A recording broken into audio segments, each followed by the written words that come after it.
tarafa koy. Sol! Aferin, sol!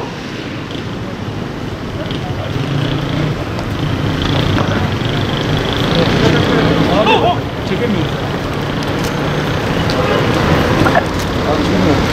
Acil.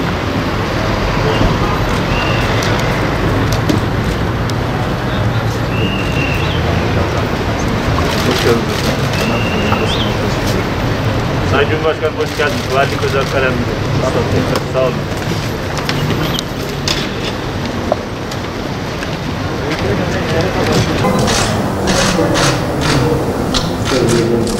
Gaziantep'imize sevgi ve saygılarımızı getirmiş bulunmaktayım.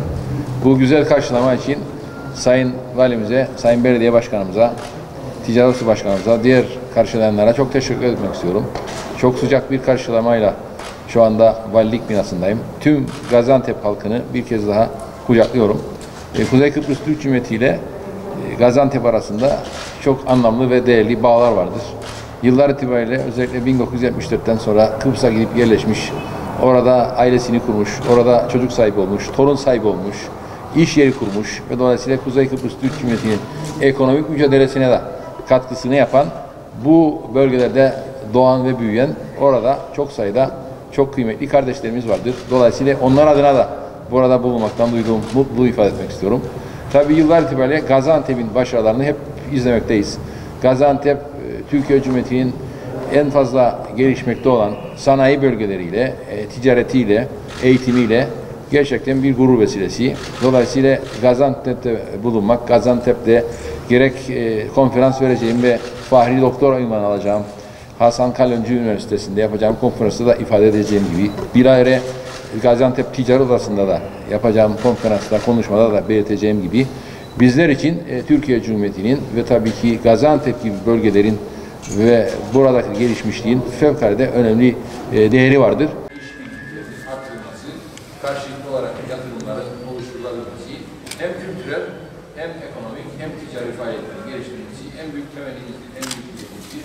Dolayısıyla kardeşlik duygusunu, dayanışma duygusunu ve hayli aynı milletin soydaşları olarak bizlerin birlikte hareket etmesi bizlere güç kazandıracaktır, güç verecektir.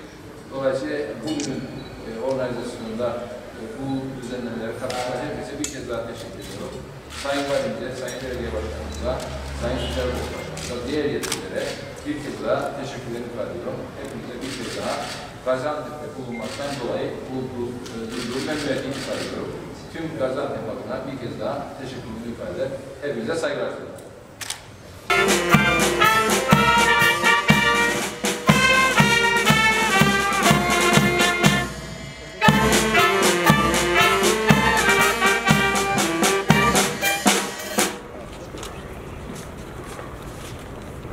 Merhaba. Sağ olun. Nasılsınız? Sağ olun.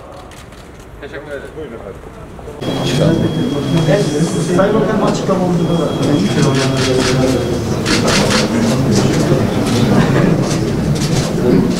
Evet, değerli basın mensupları, bugün az önce valilikte de ifade ettiğim gibi Gaziantep'te bulunmaktan büyük memnuniyet duymaktayım.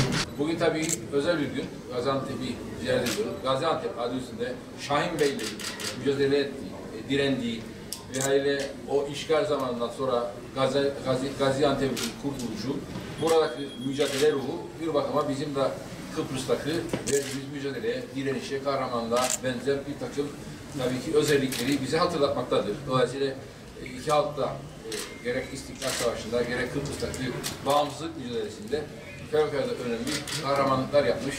Öz itibariyle milletimiz için, Türk ulusu için, Türk milleti için biz de Kıbrıs'ta verdiğimiz mücadeleyle şu anda Kuzey Kıbrıs Türk Cumhuriyeti olarak Doğu Akdeniz'deki varlığımızı en iyi şekilde sürdürmeye çalışıyoruz. Tabii ki Kıbrıs Türk halkının refahı için, mutluluğu için, ekonomisinin güçlenmesi için Gaziantep gibi bir yerde benim ziyaret ediyor olmam ve buradaki yapacağım temaslar gerek Ticaret Odası Başkanımız ve diğer yetkililerle Gaziantep'in gerçekten bir başarı öyküsü olan bir yer. Çünkü son dönemlerde, son yıllarda gerek sanayi bölgeleriyle, gerek ticaretiyle, gerek eğitim sektöründeki başarılarıyla, her türlü gelişmişliğiyle Türkiye'nin en önde bölgelerinden bir tanesi.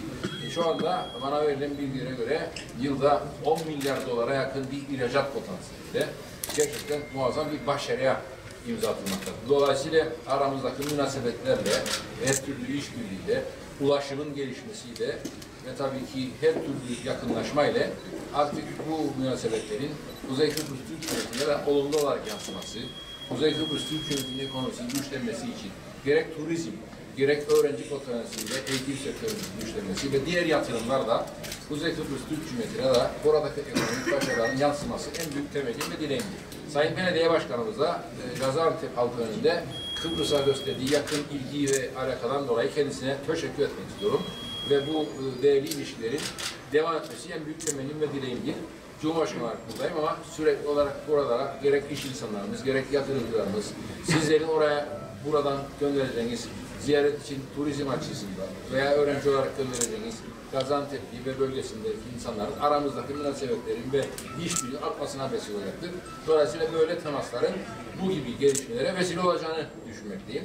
Bu duygularda bir kez daha tüm Gaziantep halkına sevgi ve saygılarımı iletiyorum ve hepinize teşekkür ediyorum. Hoş geldiniz Sayın Cumhurbaşkanım.